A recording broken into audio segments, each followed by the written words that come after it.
Financial year 24-25 में यदि आपने अपने लिस्टेड इक्विटी शेयर्स या फिर equity oriented units of mutual fund बेची है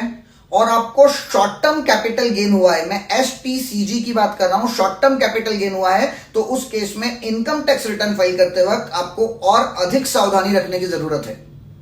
क्योंकि यहां पर हमारे पास कट ऑफ डेट है और उस कट ऑफ डेट के अकॉर्डिंग मेरे पास दो इनकम टैक्स की रेट है। 23 जुलाई 2024, इस डेट से पहले यदि आपने लिस्टेड इक्विटी शेयर्स या फिर equity oriented units of mutual fund sell किए हैं और इससे आपको शॉर्ट टर्म कैपिटल गेन हुआ है, तो आपको 15% के हिसाब से इनकम टैक्स पे करना पड़ेगा।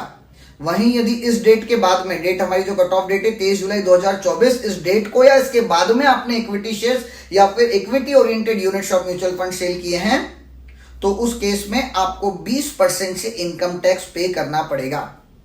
23 जुलाई 2024 से पहले 15%, 23 जुलाई 2024 के बाद में या उस दिन सेल किया है तो 20% आपको यहां पर इनकम टैक्स पे करना पड़ेगा, जिसे हम short term capital gain tax बोलते हैं। तो इस बार कंप्यूटेशन बनाते वक्त आपको अधिक ध्यान रखने की जरूरत है।